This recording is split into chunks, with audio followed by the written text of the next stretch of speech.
Good evening, everyone. Thank you for joining us on another long-term care family call.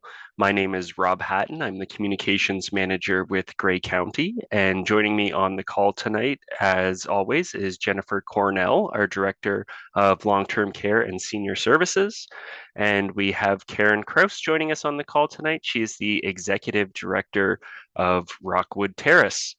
So we do have another update for you tonight, but just before we get into that, I'm just quickly going to do a little bit of housekeeping. So first of all, our video tonight, we are recording this on June 26th, and we're going to be discussing specifically Grey County long-term care. So if you do happen to tune into this and your loved one is in another home and you have any questions or concerns about that home or the quality of care, please do contact that home. And as we get into Jennifer and Karen's updates tonight, if you have any questions, please do enter those in the Q&A feature on Zoom. That just helps us keep track of them, and we'll be keeping an eye on those, and we'll get to as many as we can this evening. And if you happen to think of something after the call, or if you're watching this recording and you have any questions about any of the content that we're talking about tonight, you can always email communications@grey.ca, and we'll do our best to answer your questions and get back to you as quickly as we can. And just a reminder to everyone who is joining us live tonight that we are going to be recording this session, and we'll be sharing that out following the call to everyone else on our mailing list. So I think that's got everything. So I will pass it over to you first tonight, Jennifer. Great, thanks, Rob. I'll bring my notes across. So thank you for the introduction and good evening, everyone. Thanks for joining us tonight. As you know, Rob said, our three long-term care homes, which are Grey Gables, Lee Manor, and Rockwood Terrace. And so we met last virtually on March 27th, which seems like just a blink ago.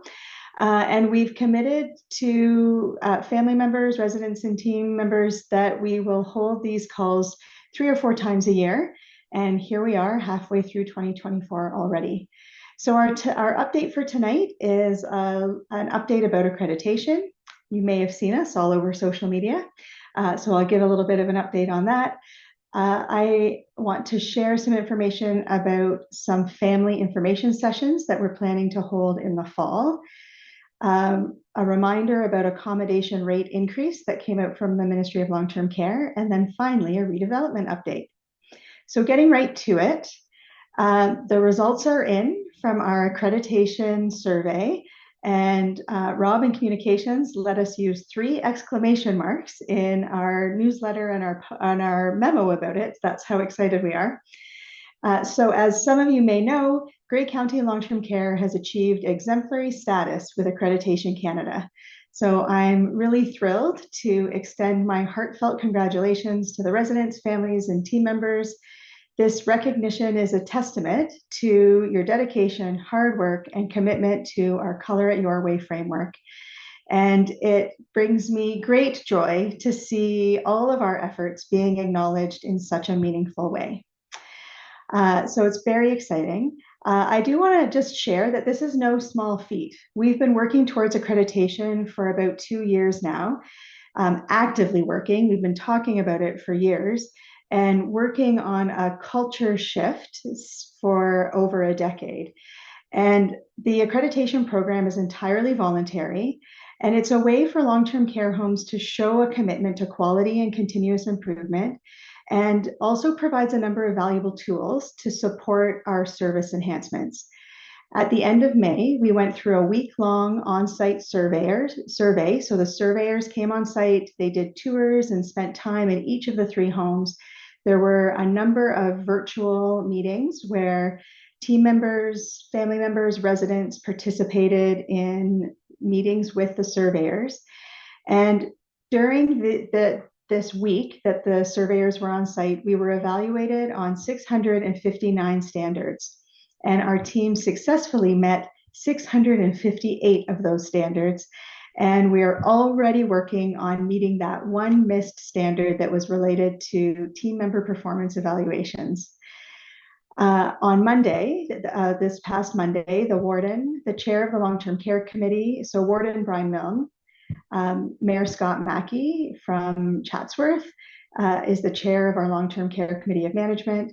Kim Wingrove, the CAO, and Randy Schertzer, our deputy CAO, joined me in visits at all three of our homes. And we had a chance to provide a tour of the home and had the opportunity to thank staff and celebrate the accomplishment together. And it was a really nice way to spend the day. And it was lovely to be able to share the oh, look, Rob's got some visuals. It was really wonderful to be able to tour these senior leaders around and show off how proud we are of the work that we're doing. And that's the Lee Manor team at one of our visits. And I think we clean up pretty nice and are pretty photogenic. Thanks for sharing that, Rob. The next steps in the accreditation process. So the Accreditation Canada process is a 4-year cycle. So right away, we are continuing on our quality journey. There is a new updated manual or standards manual, and that manual reflects the new national standards for long-term care that have been established in Canada.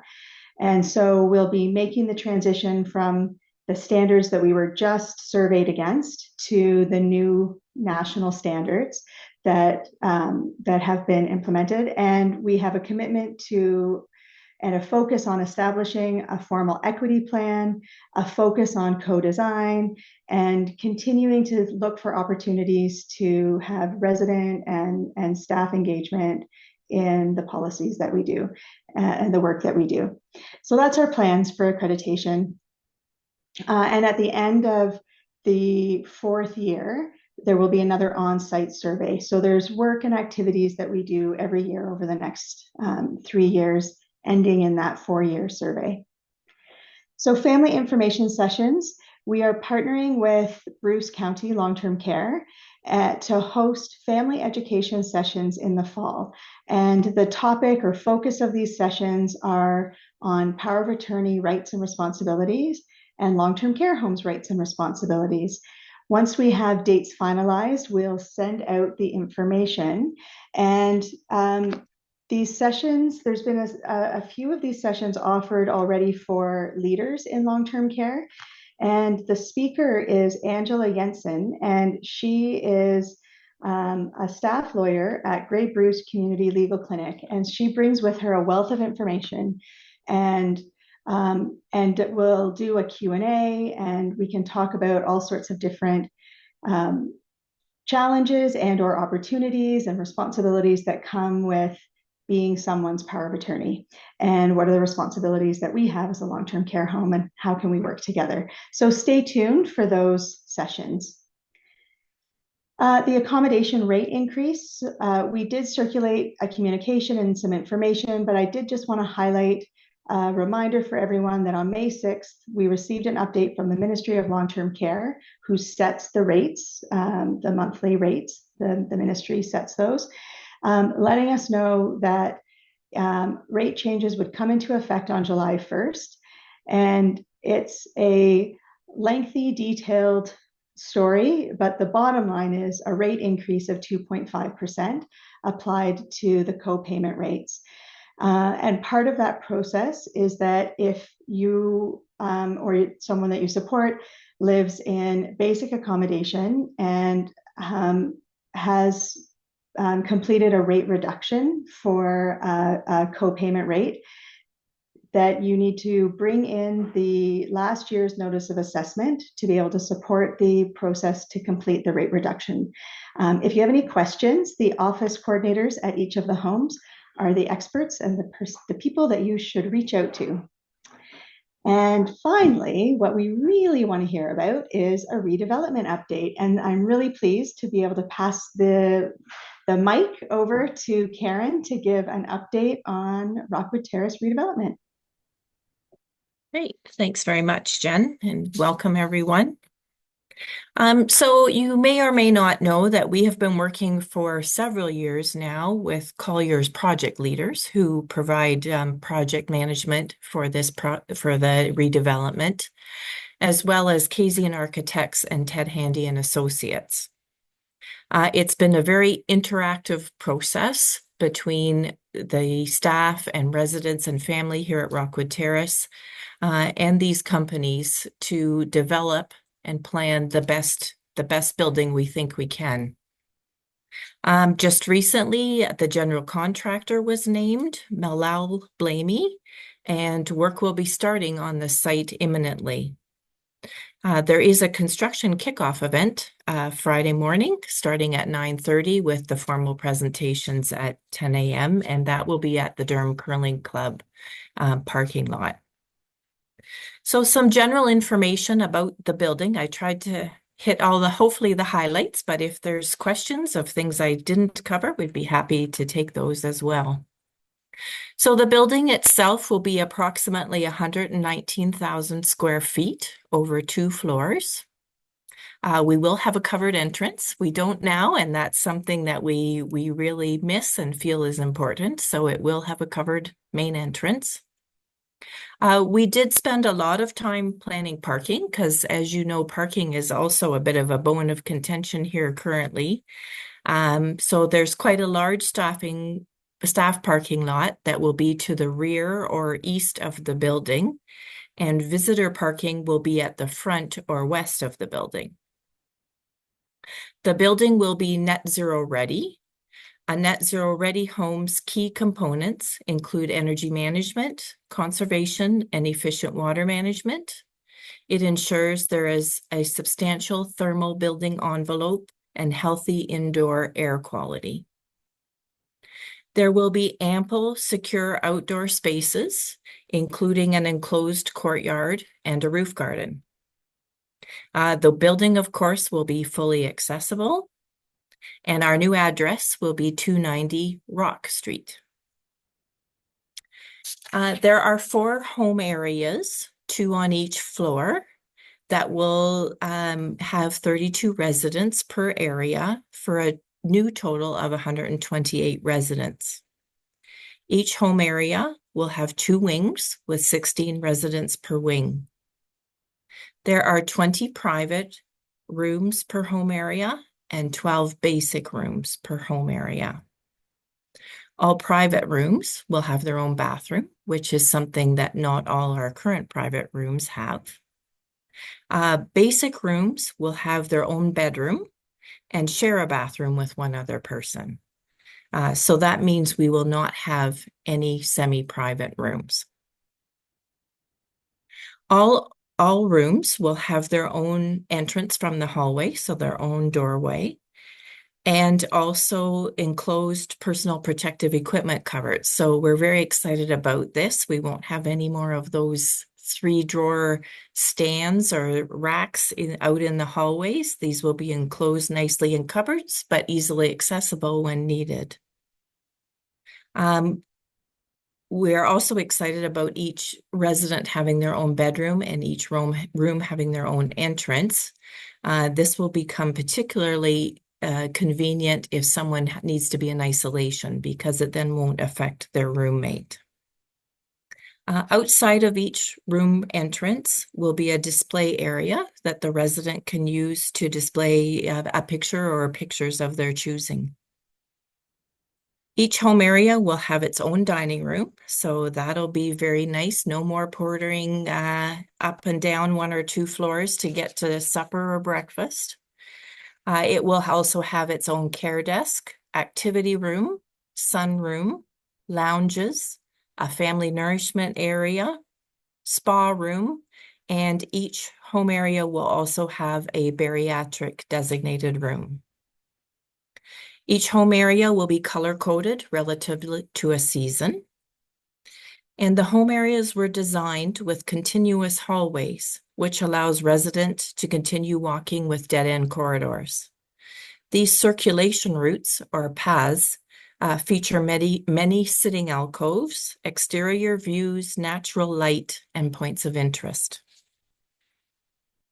As far as general areas, we will still have a large general purpose room, and we've already named it Garifraxa Place, and it will be located near the front entrance.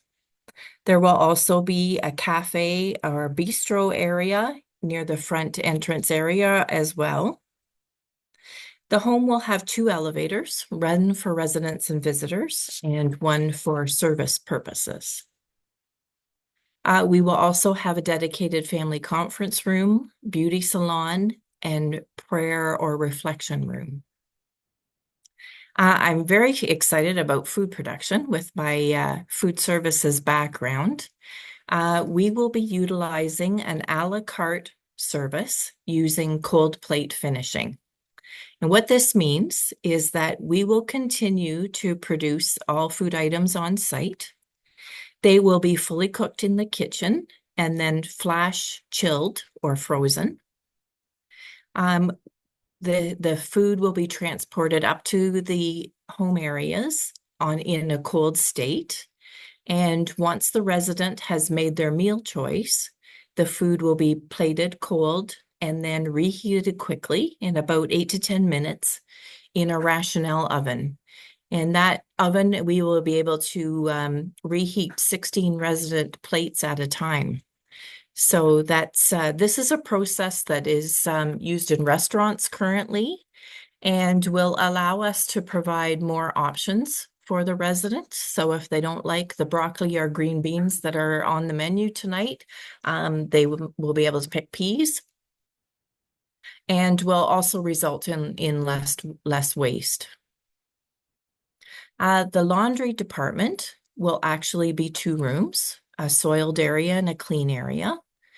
The soiled area will allow us to sort laundry and load it into the washing machine.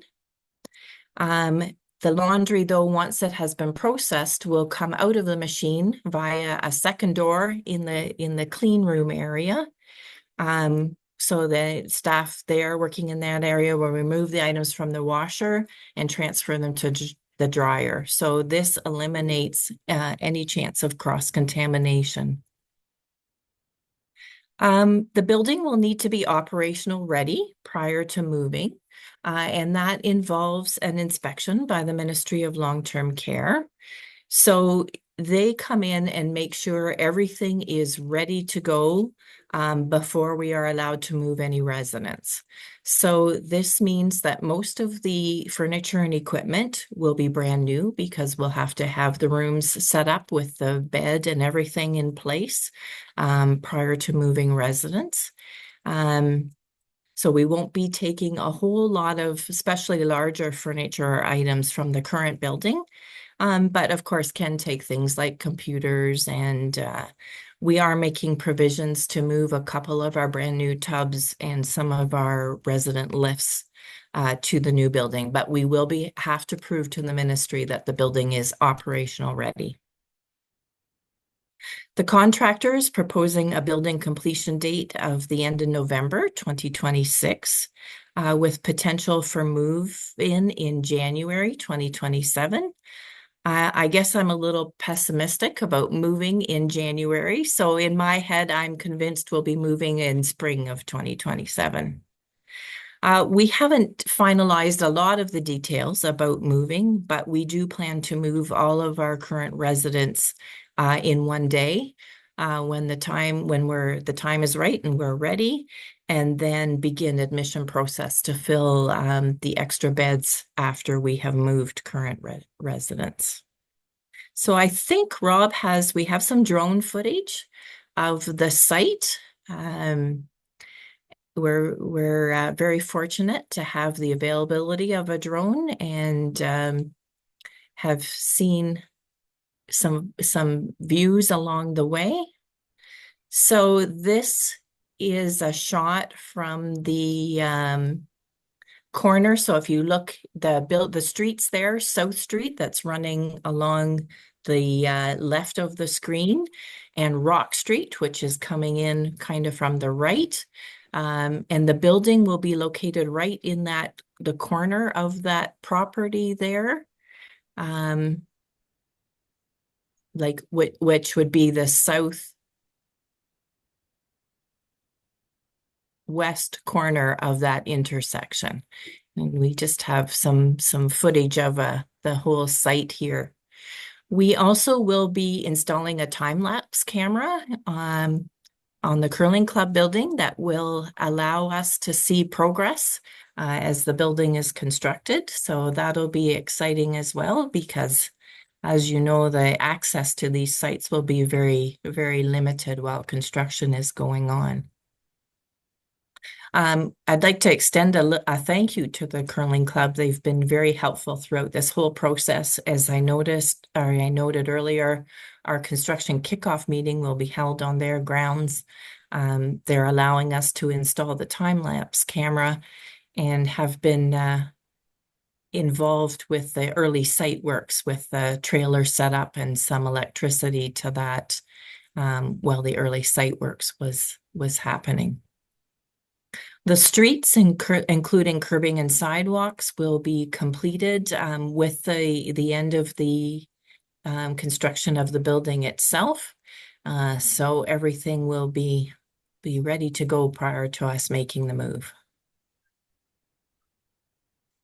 There's no shortage of rocks in that far corner, I see.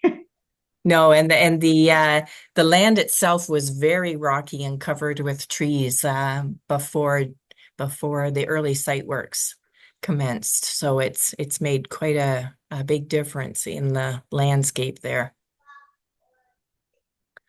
And that's the items I had noted, and would be happy to take any questions if there are questions. Okay, great. Thank you very much, Karen, and thank you, Jennifer. So I haven't seen any questions come through the Q&A, but if there is anything on your mind, folks, now would be the time to put that in. We'll just give a moment for some of those to come through. And I will just note as well in the meeting chat, I did put a link to our long-term care redevelopment webpage, and this is going to be our primary project information page throughout the entire project. So we'll constantly be having updates on there, and that's where you'll be able to find that live feed to the video once we get that installed. All right, so I do see some questions coming in here. Thank you. So the first one is from Karen. Will visitors be allowed to use the stairwell versus the elevator? I'm thinking probably not. We have made exceptions to that in the past, but we will probably continue to encourage visitors to use the elevator. And the primary reason for that is for resident safety. As you know, the stairwell doors will have closers on them. And sometimes there is a delay in the door closing and being secured, at which time a resident could get into the stairwell. So I'm thinking for resident safety purposes, we will still encourage visitors to use the elevator. All right, thank you very much, Karen. And our next question, will there be any electric vehicle chargers in the parking lot?